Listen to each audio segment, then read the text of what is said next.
After the wedding, the house felt emptier than ever. I would wake up early, as I always did, hoping to hear him call out from his room, "Good morning, Ma." But the mornings were silent. Even when I prepared his favorite breakfast, parathas with honey and a cup of chai, he would barely glance at it. She sat at the table with him, chatting, laughing, and sometimes looking at me with a smile that didn't include me. I tried not to notice it at first.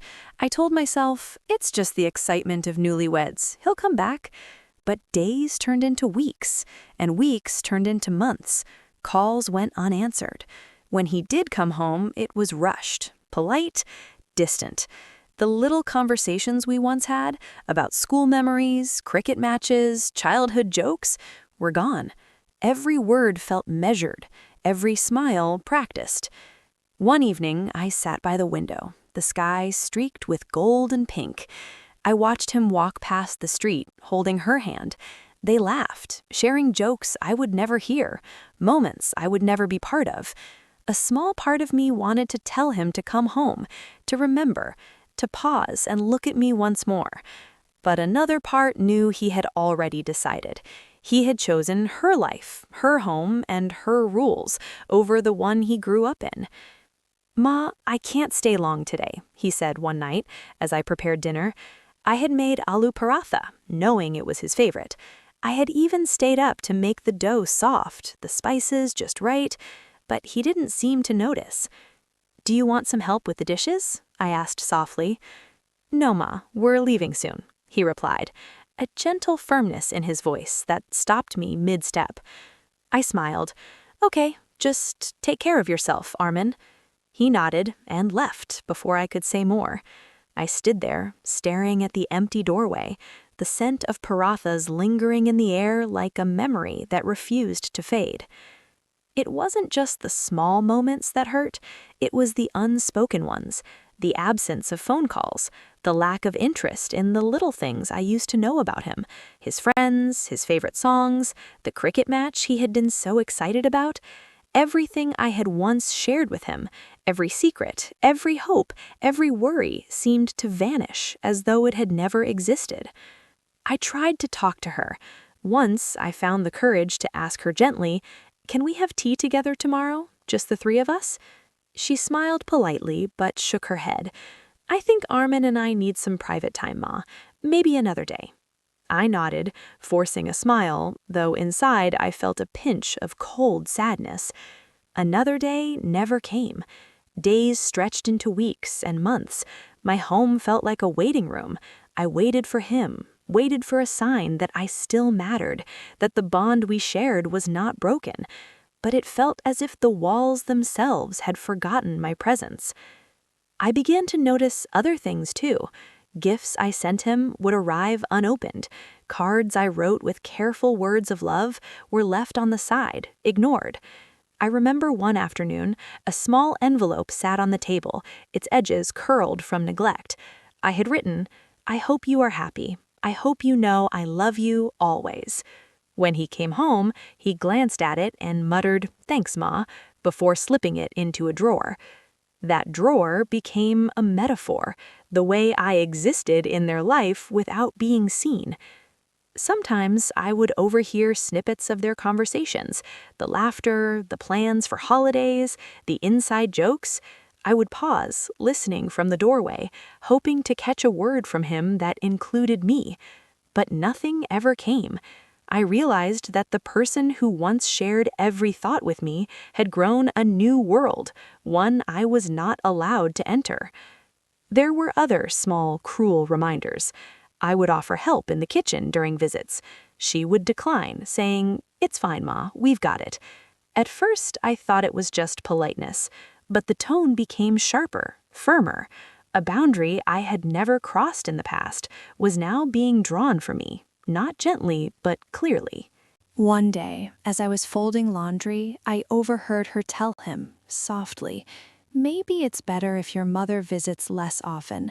She doesn't really understand how we live now." I froze, the fabric slipping through my hands. It wasn't anger that I felt. It was a quiet, deep ache. The realization that my son, my own child, had agreed with her, that he didn't try to defend me or speak for me, broke something inside. I wanted to call him, to ask, "Why, Armand? Why are you letting this happen?" But I couldn't. My voice seemed too small, too fragile, and so I stayed silent, silent in my own home, silent in my own heart. I tried to find solace in memories, the times we baked together, the walks in the park, the cricket games, the birthdays, but even those memories became bittersweet. I would tell myself, he remembers, he still loves me, but every visit, every conversation, every glance told me otherwise. He was polite, he was gentle, but he was gone, in a way I could feel but could not name. Even friends began to notice. One day a neighbor asked, "Your son doesn't visit much anymore?" I nodded, avoiding eye contact. "He's busy with his new life," I said, and forced a small smile. But later that night, the truth hit me like cold rain. He had chosen a life where I was no longer essential, a life where I was no longer part of his daily existence. I tried to talk to him again, a rare moment of courage coming from the depth of my heart. "Armand, I want to see you more, even for a short while." He hesitated, looked at her, then at me. "Ma, I have my life now. You know that. We can meet sometimes." Sometimes. That word cut deeper than anything.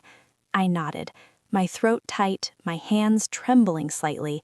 "Yes, sometimes," I whispered. From that moment, the distance grew more tangible.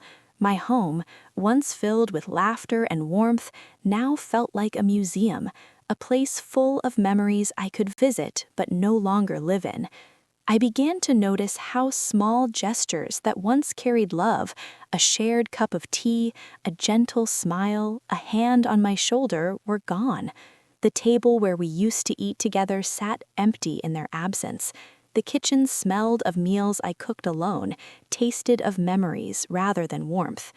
Yet in the quiet nights, I would sometimes hear his voice in my dreams, calling out, laughing, telling me something he had just learned.